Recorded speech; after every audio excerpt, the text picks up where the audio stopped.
Hey guys, so we're gonna now introduce the one of the other sports that I will be talking about primarily on this channel, the NBA. And we are going to be reacting to the new NBA power rankings. So yeah, these are the preseason power rankings. This has been released by ESPN, and the media day has been kicking off and training camps are now beginning to start as the preseason will be coming around October 4th, I believe. So that's just in this next week. And first off, we have the Brooklyn Nets. And so let's look at the reasoning for why Brooklyn is number one instead of Milwaukee. So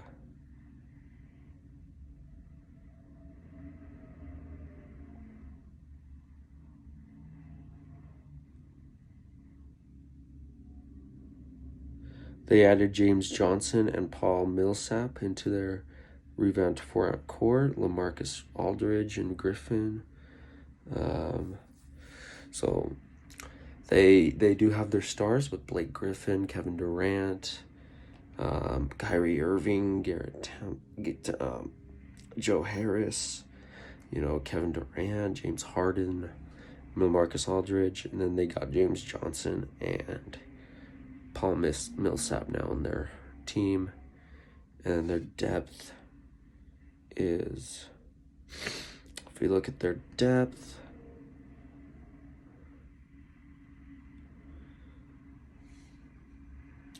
so they were able to get, so if we look, they have Tyler Johnson, Patty Mills, Cam Thompson, Duke Jr., Bruce Brown. So it's looking like they have a really good roster right now. I mean, I wouldn't say they have the best backups in the NBA. I feel like that might belong to teams like the Clippers and Jazz, but I feel like the Brooklyn Nets are certainly a good team, but I don't know. I feel like the Milwaukee Bucks may have the momentum coming into the season. That's personally for me. Though they are ranked number 2, so I guess it works. It's the preseason, so I mean, I guess though it will be the second year that the Nets will be gelled together, so maybe they'll be even better than they will most likely be better than last year. But I feel like maybe it's kind of disrespectful to the reigning champs that they aren't number 1 coming off. But if they want to ride with the Nets, then by all means. I'm just a fan, right?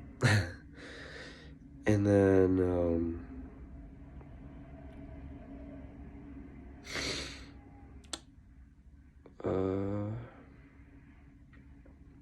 so Milwaukee's kind of dropped to number 2 because they apparently don't have the star power that the Lakers and the Nets have.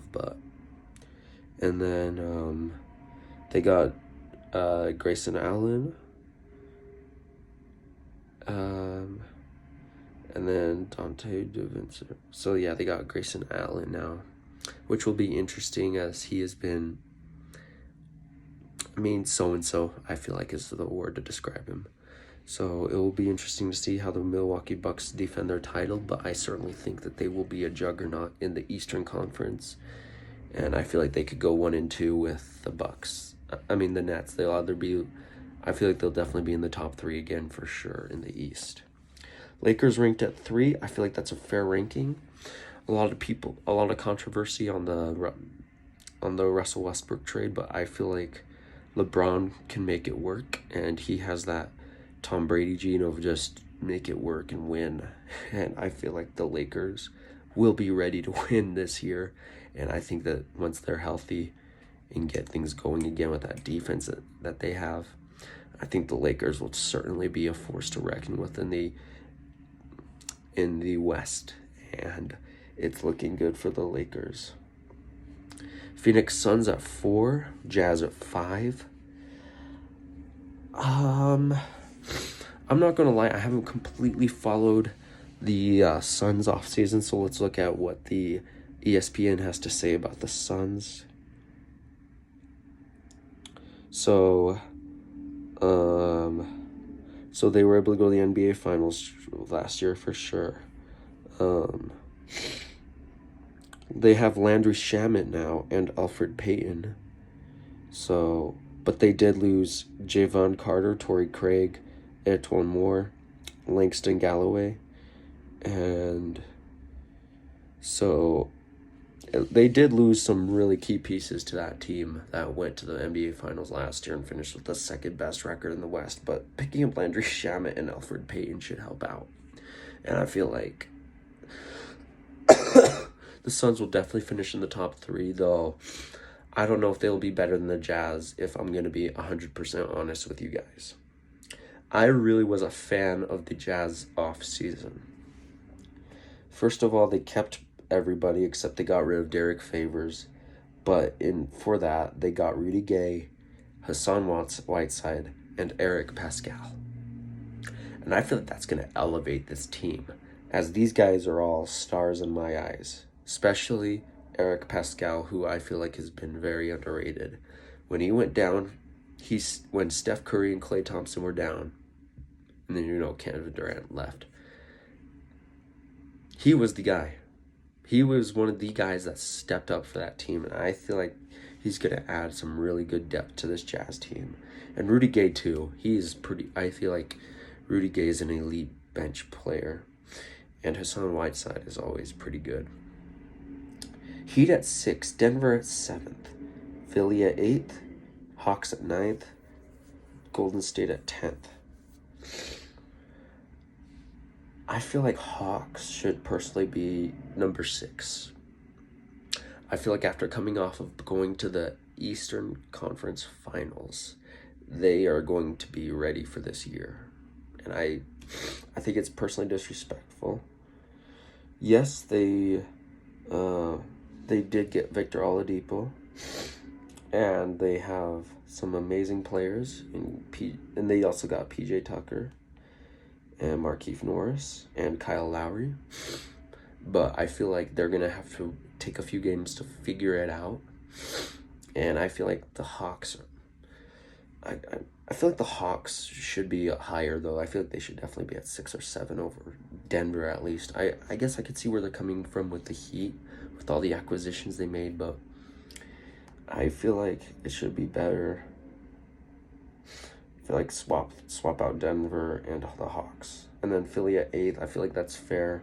We have no idea what's going to go on with Ben Simmons. A lot of controversy going on. Probably receiving a little too much hate, but honestly, he is a little overrated, if we're all going to be honest. And it will be a good question to see what's going to happen to the Philadelphia 76ers. Golden State, if Klay Thompson gets back on the floor and is able to play somewhat to his all-star form, I feel like Golden State should definitely be in the mix again. And maybe contenders, possibly. I guess we'll see what happens, but I like where Golden State is going. Dallas, I like where they're going. They're coming off of that loss, but I feel like they got Reggie Bullock that will help them, and they're a young team that will continue to grow, and I feel like Dallas will definitely stay in contention. And then the Clippers, we're waiting on to see when Kawhi will come back, but they'll just need to survive until Kawhi comes back. So I feel like they'll probably be in the middle of the pack. They'll definitely still be in the playoff picture. And then when Kawhi comes back, maybe that will give them the boost, and then they'll go back to their Western Conference Finals again. Boston at 13, New York at 14, Portland at 15, Memphis at 16. I think I'll just do the top 15 because that's as much time as I got, but I think I agree with these. Maybe Portland a little bit higher. I like where they're coming from, and they were able to add Macklemore, Nance Jr., Tony Snell, and Cody Zeller. I feel like that will help them. And I really like Chauncey Billups. I was a fan of him. I like what he did when he was, can't remember if he coming from the Clippers or the Nets, but he's a good players coach. I remember learning that about him, and I think the Portland will be better than a lot of people are giving him credit for. But overall, going through the last 30, I feel like these are all fair rankings for where a lot of teams are at right now. And I feel like these may change in the first week because there will definitely be some shocker teams throughout the season and stuff. But for the ranking the postseason, I certainly, for the most part, agree. A few stuff I'd change, but I like where this is going, and I think ESPN did, for the most part, an okay job at it. What did you guys think of them? Let me know down below, and are you guys ready for the NBA season to come back? So much going on right now. It's so exciting. And yeah, basketball's almost back. Hope you guys enjoy this. Let me know how I can improve. What content do you like to see? And let me know down below, and I'll see you guys soon. Peace.